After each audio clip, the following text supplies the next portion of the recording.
விஜய் காவேரியின் வீட்டிற்கு வந்திருந்த போது அம்மு பள்ளி சீருடையில் அங்கு வந்தாள். அவளை பார்த்த விஜய், இந்த டிரெஸ் உனக்கு ரொம்ப அழகாக இருக்கிறது என்று பாராட்ட, அப்பா, பள்ளிக்கு நேரமாகிவிட்டது, கிளம்பலாம் என்று அம்மு உற்சாகமாக கூப்பிட்டாள்.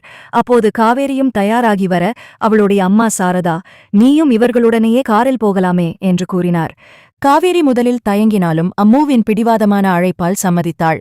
காரில் ஏறியதும் அம்மு, மிஸ், நீங்களும் அப்பாவும் முன்னாடி உட்காருங்கள், நான் பின்னாடி அமர்ந்து கொள்கிறேன் என்று சொல்ல வேறு வழியின்றி காவேரி விஜய்க்கு அருகில் அமர்ந்தாள். விஜய் மனதிற்குள், அம்மு மூலமாவது காவேரியின் மனதை மாற்றி அவளாகவே காவேரி காதலைச் சொல்லும் நாள் வரும் என்று நினைத்துச் சிரித்துக் கொண்டார். இதை கவனித்த காவேரி, ஏன் சார் தனியாகச் சிரித்துக் கொள்கிறீர்கள் என்று கேட்க, விஜய் தன் பிறந்தநாள் கொண்டாட்டத்தை நினைத்துப் பார்த்ததாக கூறி சமாளித்தார். ஆனால் காவேரிக்கு விஜயின் அதீத அக்கறை மீது சந்தேகம் எழுந்தது. பள்ளிக்குச் சென்றதும் அங்கிருந்த தலைமை ஆசிரியர் காவேரியை அழைத்து, எல்லா குழந்தைகளையும் சமமாக நடத்த வேண்டும், அம்முவிடம் மட்டும் தனிப்பாசம் காட்டுவது மற்ற பெற்றோருக்கு வருத்தத்தை ஏற்படுத்தும் என்று அறிவுறுத்தினார். இதனால் மனமாற்றமடைந்த காவேரி மதிய உணவு நேரத்தில் தன்னுடன் சாப்பிட வந்த அம்முவை மற்ற குழந்தைகளுடன் போய் அமருமாறு கடிந்து கொண்டார்.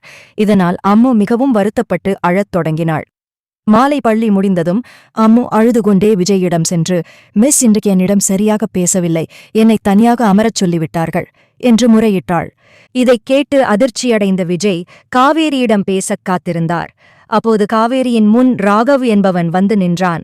5 வருடங்களுக்கு முன் காவேரியின் விபத்திற்குக் காரணமானவன் அவனே என்பதை அறிந்து காவேரி அதிர்ச்சியடைந்தாள். ராகவ் திட்டமிட்டு விஜயும் காவேரியும் தம்பதியராக இருக்கும் பழைய புகைப்படங்களைக் காட்டி, இவர்தான் உன் கணவன், அம்மு உன் குழந்தை என்ற உண்மையைச் சொன்னான். திடீரென பழைய நினைவுகள் மின்னலாகத் தோன்றிய அதிர்ச்சியில் காவேரி மயங்கி விழுந்தாள். தகவலறிந்து ஓடிவந்த விஜய் அவளை மருத்துவமனையில் சேர்த்தார். அங்கு சுயநினைவு திரும்பிய காவேரி, நீங்கள்தான் என் கணவரா என்று விஜயிடம் நேரடியாக கேட்டாள். ராகவ் செய்த வேலையை உணர்ந்த விஜய் உண்மையைச் சொல்ல தீர்மானித்தார். விஜய் ஒரு நிமிடம் திகைத்து நின்றான். காவேரியின் கண்களில் தெரிந்த அந்த தேடலும் எதிர்பார்ப்பும் அவனை நிலைகுலைய வைத்தது. ஆமாம் காவேரி, நான் தான் உன் கணவன், அம்மு நம்முடைய குழந்தைதான். இந்த உண்மையை உன்னிடம் சொல்ல பலமுறை முயன்றேன். ஆனால் உன் உடல்நிலை கருதி மருத்துவர்கள் தடுத்ததால்தான் என்னால் சொல்ல முடியவில்லை என்று தழுதழுத்த குரலில் உண்மையை ஒப்புக்கொண்டார்.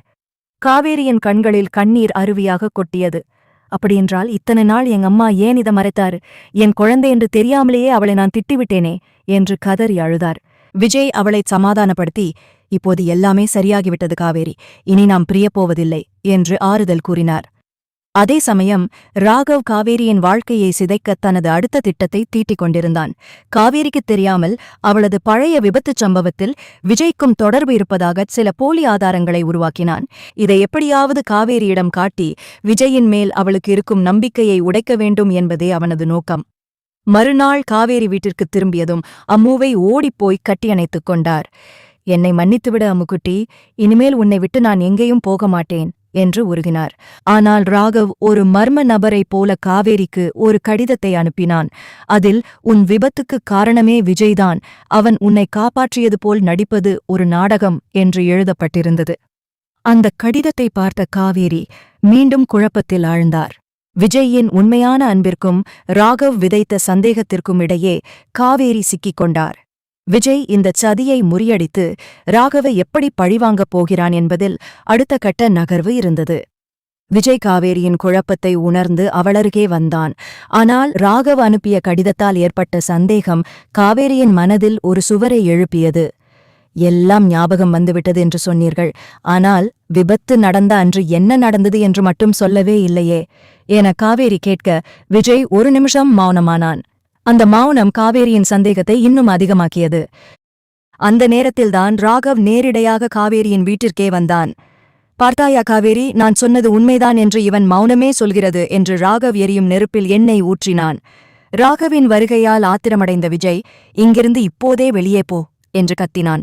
ஆனால் ராகவ் சிரித்துக்கொண்டே, உண்மையைச் சொன்னால் ஏன் இவ்வளவு கோபம் வருகிறது என்று வம்பிழுத்தான். அப்போது திடீரென்று அங்கு வந்த சாரதா அம்மாள் ராகவின் சட்டையை பிடித்து உலுக்கினார்.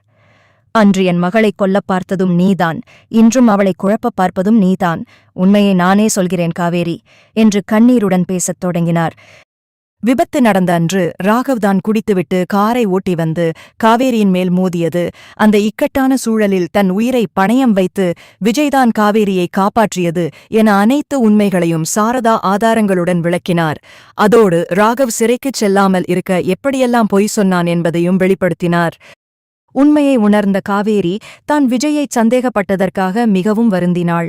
ஆத்திரத்தில் ராகவை ஓங்கி ஒரு அறை அறைந்தாள். என் குடும்பத்தை உடைக்கப் பார்த்த உன்னை இனி சும்மா விடமாட்டேன் என்று எச்சரித்தாள்.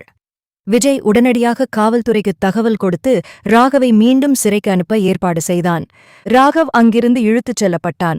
மனபாரமெல்லாம் நீங்கிய காவேரி விஜயின் கைகளைப் பிடித்துக்கொண்டு, என்னை மன்னித்து விடுங்கள், இனி நானும் அம்முவும் உங்களுடனேயே இருப்போம் என்று உறுதியளித்தாள்.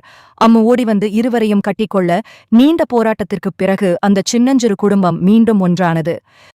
ராகவ் காவல்துறை வாகனத்தில் ஏற்றிச் செல்லப்பட்ட பிறகு அந்த வீடே ஒரு நிமிடம் நிசப்தமானது. காவேரியின் கண்களில் இருந்து வழிந்த கண்ணீர் அவளது இத்தனை காலத் தேடலையும் வலியையும் துடைத்து எறிவது போல் இருந்தது. விஜய் மெல்ல அவளருகே சென்று, காவேரி, அழாதே, இழந்த காலத்தை நம்மால் மீட்க முடியாது, ஆனால் இனி வரும் காலத்தை நம்மால் அழகாக்க முடியும் என்று தேற்றினான். காவேரி மெதுவாக தலை நிமிர்ந்து விஜயை பார்த்தாள். என்னால் நம்பவே முடியவில்லை சார். இல்லை விஜய், இத்தனை நாள் நான் தேடிய நிம்மதி என் அருகிலேயே என் மகளாகவும் கணவராகவும் இருந்திருக்கிறது. உங்களை சந்தேகப்பட்டது எவ்வளவு பெரிய முட்டாள்தனம் என்று வருந்தினாள். அப்போது குறுக்கிட்ட அம்மு, மிஸ், சாரி அம்மா, இனிமேல் நீங்கள் என்னை மட்டும்தான் கவனிப்பீர்கள் இல்லையா? ஸ்கூலில் அந்த பிரின்சிபால் சொன்னதுக்காக என்னை தள்ளி வைக்க மாட்டீர்களே என்று மழலை மாறாமல் கேட்டாள்.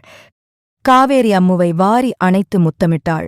இனிமேல் நீதான் என் உலகம் அம்மு, உன்னை யாராலும் என்னிடமிருந்து பிரிக்க முடியாது என்றாள். இந்த நெகிழ்ச்சியான தருணத்தை பார்த்து கொண்டிருந்த சாரதா அம்மாள், விஜய் தம்பி, காவேரிக்கு பழைய நினைவுகள் முழுமையாக வர இன்னும் சில சிகிச்சைகள் தேவைப்படலாம், ஆனால் உங்கள் அன்பு அவளை சீக்கிரம் குணப்படுத்திவிடும் என்று நம்பிக்கையூட்டினார். அடுத்த சில நாட்களில் காவேரி மீண்டும் அந்த வீட்டிற்கு மருமகளாக அடியெடுத்து வைத்தாள். அவளது வருகை அந்த வீட்டின் இருளை போக்கி ஒளியூட்டியது. விஜய் காவேரிக்காக ஒரு அழகான சர்ப்ரைஸ் பிளான் செய்தான். அவர்களின் பழைய திருமணப் புகைப்படங்களை ஆல்பமாகச் செய்து அவளிடம் கொடுத்தான். அதை ஒவ்வொன்றாக புரட்டி பார்க்கும்போது மங்கியிருந்த சில நினைவுகள் காவேரிக்கு மெல்லத் தெளிவாகத் தொடங்கின. மருத்துவமனைக்குச் சென்றபோது டாக்டர், காவேரியின் முன்னேற்றம் ஆச்சரியமாக இருக்கிறது, மனதளவில் அவள் மகிழ்ச்சியாக இருப்பதுதான் இதற்கு முக்கிய காரணம் என்று பாராட்டினார். ராகவின் அச்சுறுத்தல் நீங்கிய நிலையில் விஜயும் காவேரியும் தங்களது புதிய வாழ்க்கையை நம்பிக்கையுடன் தொடங்கினர். விஜய் மற்றும் காவேரியின் வாழ்க்கை மெல்ல மெல்ல இயல்பு நிலைக்கு திரும்பிக் கொண்டிருந்தது. ராகவ் சிறைக்குச் சென்றாலும் அவன் ஏற்படுத்திய காயங்கள் ஆற இன்னும் சில காலம் தேவைப்பட்டது. ஒரு நாள் காலை விஜய் காவேரியிடம் ஒரு பழைய டைரியை கொடுத்தான். காவேரி, இது நீ முன்பு எழுதிய டைரி. இதில் உன் கனவுகளையும் நம் காதலையும் நீயே கைப்பட எழுதியிருக்கிறாய். இதை படித்தால் உன் பழைய நினைவுகள் இன்னும் எளிதாக திரும்பக்கூடும் என்று கூறினான். காவேரி அந்த டைரியை திறந்து வாசிக்கத் தொடங்கினாள். அதில் அவர்கள் முதலாகச் சந்தித்தது, அம்மு பிறந்த தருணம் என ஒவ்வொன்றும் அழகாக விவரிக்கப்பட்டிருந்தது. அதை வாசிக்க வாசிக்க காவேரியின் கண்களில் கண்ணீர் திரண்டது. விஜய், நான் எவ்வளவு பெரிய பாக்கியசாலி! உங்கள் அன்பையும் அம்முவின் பாசத்தையும் இழந்திருந்த அந்த நாட்கள் எனக்கு நரகமாக இருந்திருக்கும். இனி ஒரு நிமிடம் கூட உங்களை விட்டு பிரிய மாட்டேன் என்று உருக்கமாக கூறினாள்.